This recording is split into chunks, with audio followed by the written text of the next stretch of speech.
Unscripted talk with শান্তদ্বীপের clips চ্যানেলে আপনাকে স্বাগত। এখানে আমরা বড় বড় পডকাস্টের ছোট ছোট অ্যান্ড ইনফরমেটিভ ক্লিপস আপনাদের দিয়ে থাকি। একজন পাওয়ারফুল তান্ত্রিক, ওকে, তার মৃত্যু হলে তার সোলের কি হয়? কি সাধনা করেছে সেটা জানতে হবে। কি সাধনা বলতে? সেই তান্ত্রিক কি সাধনা করেছে। যদি সেই তান্ত্রিক কৌলাচারে সাধনা করে থাকে তিনি ব্রহ্মলীন হবেন। যদি বামাচারে সাধনা করে থাকে সে যে দেবতার উপাসনা করেছে সেই দেবলোকে যাবে। যদি সাধনা করতে গিয়ে সিদ্ধি লাভের পূর্বে তার মৃত্যু হয় তাহলে সে সেই অবস্থায় থেকে যাবে। মানে ভূত অবস্থায়। তারপর তার কি হবে? তারপর তাকে খুঁজতে হবে। খুঁজতে হবে তাকে আবার গুরু খুঁজতে হবে অথবা বডি খুঁজতে হবে। ওই অবস্থায় মহাপুরুষদের, হ্যাঁ এটা হয়, ঠিক আছে। মহাপুরুষদের জীবনীতে আমরা এই জিনিসটা পেয়েছি, আমি পেয়েছি অন্তত। কুলদানন্দ ব্রহ্মচারী মহারাজ অথবা বিজয়কৃষ্ণ গোস্বামী প্রভু, এনাদের জীবনেতে এরকম বহু এরকম সাধক আছে। আচ্ছা, যোগীরাজ শ্যামাচরণ লাহিড়ী, ঠিক আছে, এও হতে পারে। যোগীরাজের ঘটনাটা একটু অন্যরকম। কুলদানন্দ ব্রহ্মচারী বিজয়কৃষ্ণ গোস্বামী প্রভুর কথাটা আগে বলি। ওনাদের ক্ষেত্রে এরকম বহু হয়েছে। ওনারা কাশীতে আছেন, আকাশগঙ্গা গয়াতে আছেন, এতে আছেন। ভূতে, যোগী পুরুষ বা সাধুদের ভূতেরা এসে ওনাকে বলছে, বাবা আমাদের দয়া করো না বাবা, এ দেখো সাধনা করতে করতে বডিটা চলে গেছে, কি করবো, আমাদের এবার একটু মুক্তির উপায় বলো। তখন ওনাকে ওই ভূত অবস্থাতে দীক্ষা দিয়েছেন সদ্গুরু সঙ্গ নীলকণ্ঠের। আচ্ছা, বডি চলে গেছে বলতে এটা কে বলছে? মানে ওই বডিটার আত্মাটা এসে বলছে। কাকে বলছে? যে মানে ব্রহ্মচারী মহারাজকে বা বিজয়কৃষ্ণ গোস্বামী প্রভুকে। তখন তিনি একটা সাধন দিলেন, তারপরে তার মুক্তি লাভ হল। ও আচ্ছা, তারা তো সিদ্ধ শরীর, সে তো মানে তারা এই স্পিরিট গুলোকে দেখতে পাচ্ছে। হ্যাঁ, তারা দেখতে পাচ্ছেন, ঠিক আছে। আবার লাহিড়ী মশাইয়ের ক্ষেত্রে হয়েছিল। লাহিড়ী মশাই মানে শ্যামাচরণ লাহিড়ী, যিনি ক্রিয়াযোগের বিরাট বড় সিদ্ধ গুরু ছিলেন, তিনি যখন মহাবতার বাবাজি হিসাবে যে গুহায় বসে সাধনা করতেন, সাধনা করতে করতে তার শরীরটা, দেখো মানুষের আত্মাটা অবিনাশী, শরীরটা তো বিনাশী, শরীরটা তো নাশ হয়ে যায় একটা টাইম অবধি, তো তার ইয়েটা থাকে, তারপর তো সেটা নষ্ট হয়ে যায়। গীতায় বলছে বাসাংশী যে না যথা বিহায়, ঠিক আছে, যে আমাদের এই শরীরটা হচ্ছে একটা জামার মতো, মাঝে মাঝে এটা জীর্ণ হলে পরিবর্তন করতে হয়, ঠিক আছে। তো ওনার এইরকম হয়েছিল, সাধনা করতে করতে ওনার শরীরটা নষ্ট হয়ে গিয়েছিল, আত্মাটা রয়ে গেল। সে পরের জন্মে সিদ্ধি লাভ করবার কিছু মুহূর্ত পরের আর একটা জন্ম নিল, বডি পেল, আগের চেতনাটা লুপ্ত হয়ে গিয়েছিল। সে একটা জায়গায় অফিসার ছিলেন, তিনি একটা জায়গায় গেছেন, তো পাহাড়ের ওপর থেকে এক সাধু ডাকছে, শ্যামাচরণই দাঁড়াও, শ্যামাচরণই দাঁড়াও। উপরে গেলেন পাহাড়ের ওপরে গিয়ে উনি দেখলেন একজন সাধু, বলছে এই গুহাটা চেনো? বলছে এই আসনটা চেনো? বলছে তুমি বসো তো এখানে, এই মন্ত্রটা জপ করো। উনি বসলেন, জপ করলেন, করলেন। তারপরে উনি মানে উনি কিছুক্ষণ পর ওনার ওই যে একটা সার্টেন টাইম ওনার বাকি ছিল সিদ্ধি লাভ করতে, ওই অংশটা হয়ে গেল, উনি সিদ্ধি লাভ করলেন। তারপর চিনতে পারলেন যে এই নিয়ে আমার গুরুদেব। গুরু বসে আছেন শিষ্যের জন্য কয়েক যুগ অপেক্ষা করে। তারপর উনি যখন বেরিয়ে এলেন, উনি যোগীরাজ শ্যামাচরণ লাহিড়ী। তখন কিন্তু উনি আর ওই শ্যামাচরণ লাহিড়ী নন, যোগীরাজ শ্যামাচরণ লাহিড়ী। কারণ ওনার সিদ্ধি লাভের ওই জায়গাটা হচ্ছে পূর্বজন্মের সব স্মৃতি খুলে গেছে, সব মনে পড়ে গেছে, বুঝে গেল।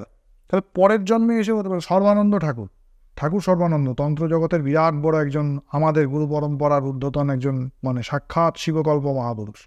শ্রী সর্বানন্দ ঠাকুর একাধিক জন্ম দেবীর তপস্যা করেছেন, কথিত আছে 10 জন্ম। নবম্বর জন্মে উনি ওনার নিজের ঠাকুরদাদা ছিলেন, মানে বাবার বাবা বাসুদেব ভট্টাচার্য, ঠিক আছে। তা বাসুদেব যখন মায়ের সিদ্ধি লাভ করতে পারলেন না দীর্ঘদিন তপস্যা করার পর, একদিন মায়ের কাছে প্রার্থনা করছেন, তখন আকাশ থেকে দৈববাণী হলো, মেয়ারাক্ষে বঙ্গদেশে সপুত্রান্তে ভবিষ্যতি।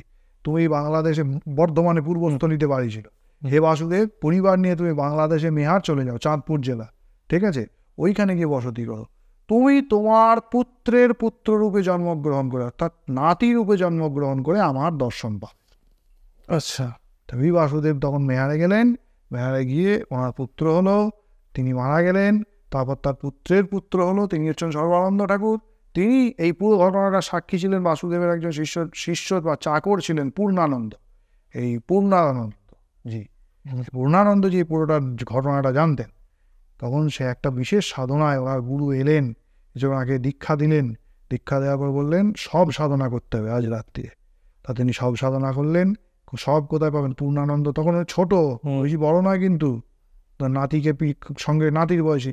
পূর্ণানন্দ তাকে নিয়ে গেল, নিয়ে গিয়ে সেই বিশেষ আসন মতঙ্গমণির জিন বৃক্ষমূলে মহাসিদ্ধাসন সেখানে নিয়ে গিয়ে বসালো। বললো, শোনো সর্বদাদা, একটা কথা বলি, আমি এখানে শুয়ে পড়ছি, তুমি আমার পিঠের ওপর বসে শোয়। কত বড় তার স্যাক্রিফাইস গুরুর জন্যে।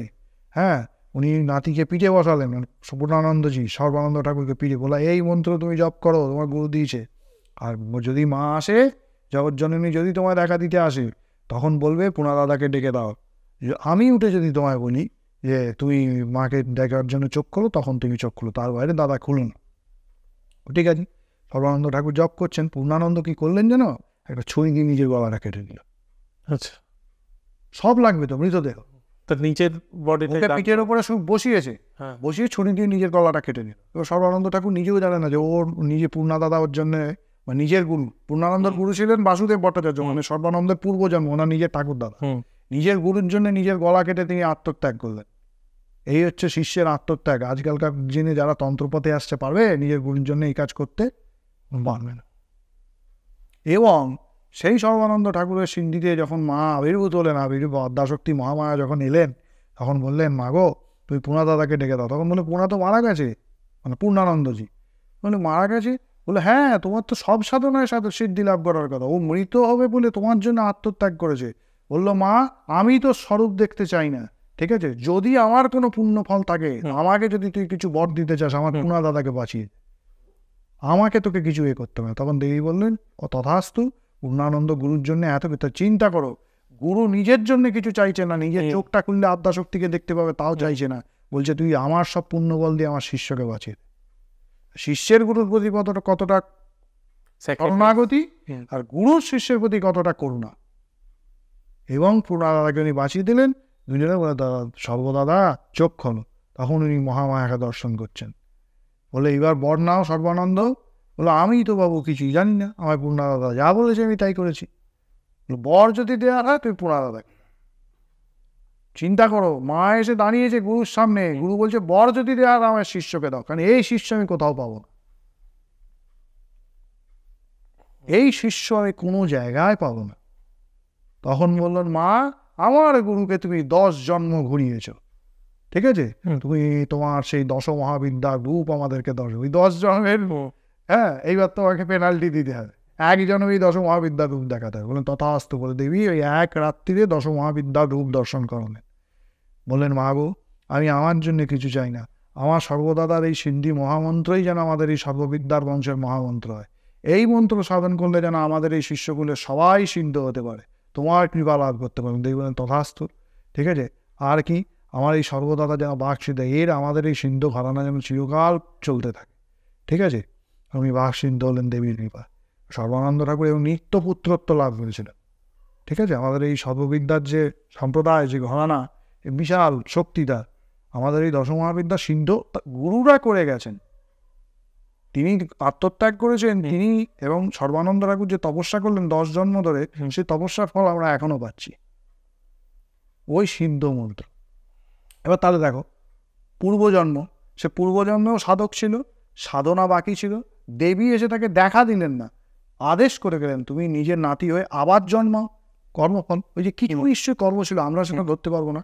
আবার নাতি হয়ে জন্মালেন, আবার তপস্যা করলেন, করে আবার সাধনা সিদ্ধি করে দেবীর দর্শন পেলেন, করে বর পেলেন। ক জন্ম পর? 10 জন্ম পর। সবুর কা ফল মিঠা হতা হয়। 10 জন্ম তপস্যার ফলটা বৃথা যায়নি। প্রত্যেক জন্মের একটা করে রূপ ধরলে 10 মহাবিদ্যা সিদ্ধ হয়েছে। আর আমরা এক জন্মেই 10 মহাবিদ্যার মন্ত্র পাচ্ছি। চিন্তা করে দেখো, এক জন্মেই আমরা তাদের এই সিদ্ধবিদ্যা আমরা প্রাপ্ত হচ্ছি। তাহলে আমরা তো ভাগ্যবান, তারা আমাদের জন্য এগুলো করে গেছে বলে। তাহলে জন্মান্তরের মাধ্যমে এগুলো হয়।